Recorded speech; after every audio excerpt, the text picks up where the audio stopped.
Ciao, come stai? Buonasera, how are you? That's good.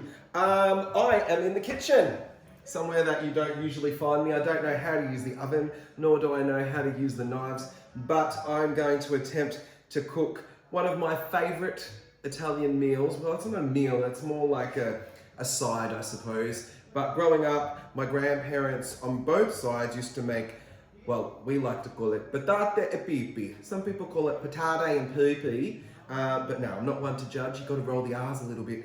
Anyway, I'm going to take you through it. Essentially, it's potatoes and what do you call these things? Red capsicums. And you basically prepare it, and I'll show you how to do all of that because I'm such an expert. But first and foremost, pour yourself a glass of wine because that's the only way that you can cook. All right, let's get to it. This is what they do in the TV shows. Oh, what are you doing? Cooking. Oh, patata pipi. No, it's patata e pipi. It's the patata, the pipi. No, patata e pipi. Okay, Okay, fun. oh, when you finish that, I'm going to do a traditional dish from my heritage. What's that? Right? Like if you had a bit of white bread, toast it, and Yes. then that, of course, with it's extra special. Vegemite? Yeah, with cheese, and it's actually singly sliced, already wrapped in plastic. It's very ooh la la delicacy. Okay, well, you've just brought the class level right down. Now, fuck off, Funko.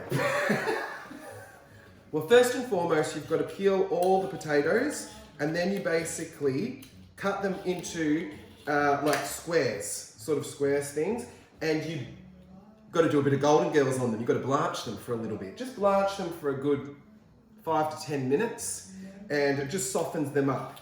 And while you're blanching, you can cut up the capsicums into like little squares as well. I'll get to that in a second. Let me just get the peeling done and the drinking done, and stay tuned. So I've cut up the potatoes, as you can see, like, and it doesn't have to be like fancy or they all have to be the same size. It just needs to be a good little like chunk. But these are interesting ones. I don't know how they bloody do it, but they're 25% less carbs, these potatoes. They must put them on the treadmill or something. I don't know what they do. Their little legs start running. I'm over it. I'm just a bit of wine.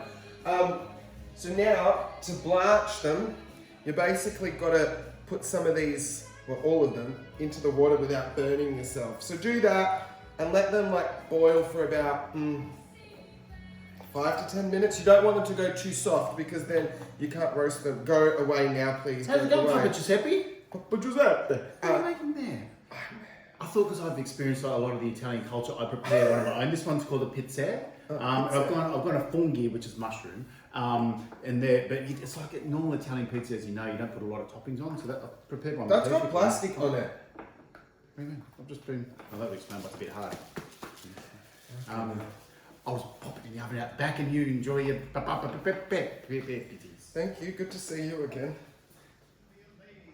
Love be a lady tonight. Okay, so while those potatoes are getting a bit of Golden Girls action, blanching, make sure that you, first and foremost, wash all of your vegetables that you're going to eat. And my good friend Cecile actually bought this for me, and it's fruit and veggie wash. Who would have thought?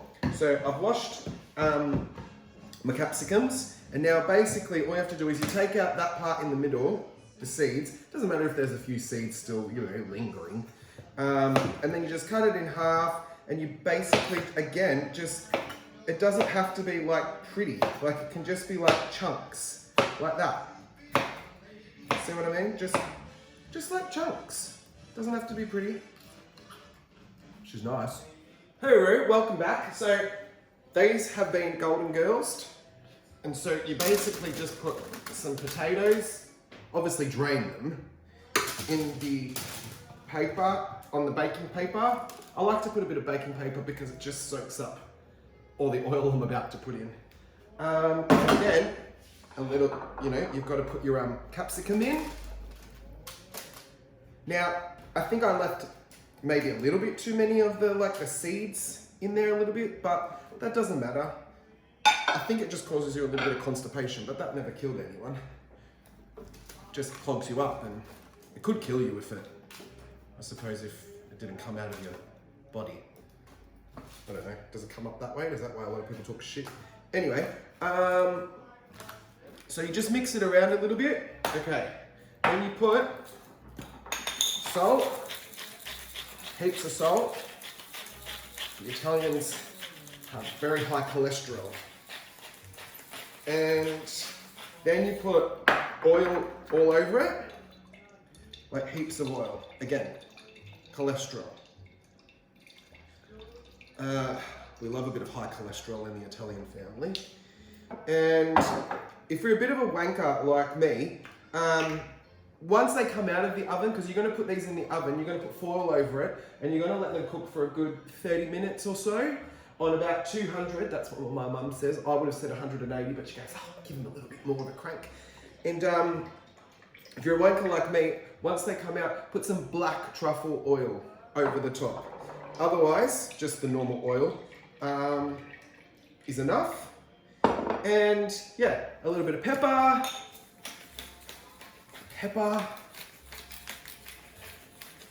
Look at that. Looks amazeballs. Bellissimo. Anyway, I'm going to put that in the oven and I'll show you the final result. Hooroo. That's amore. Anyway, time to take him out of the oven, and I made 2 mistakes which I should just rectify right now. Put him in the oven for about 45 minutes. 30 minutes is not enough. And in the last 10 minutes, take the foil off so they brown on the top. Anyway, let's get these little babies out of the oven. All right.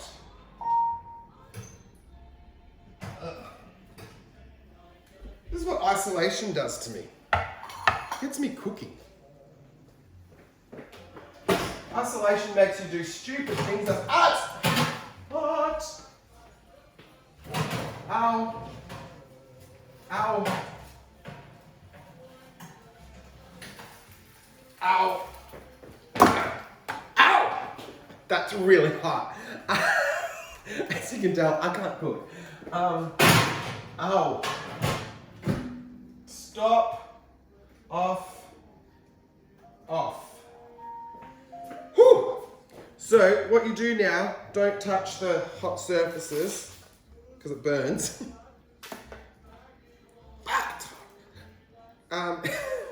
This is not going well whatsoever.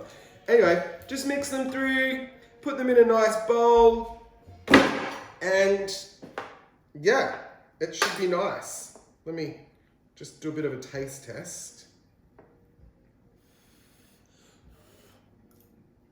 Oh, it's hot. It's really nice. So maybe just drizzle some truffle oil on it if you want. Otherwise, keep it totally standard. And there you have it. Patate e pipi. This is what I get up to when I'm fucking bored in isolation. Enjoy. Ciao. Come stai? Buonasera. Konnichiwa. Yes, can I try it? What are you doing? Safe COVID eating. Can I try some? No, this one. No, not that one. This Oh, one. God. That's for you. I put some truffle oil on it as well. Right. Here's the taste test. Dick. Seriously. That's a bit cardboardy. Something I remember. Okay. I can still taste the truffle. Comedy. It's not funny.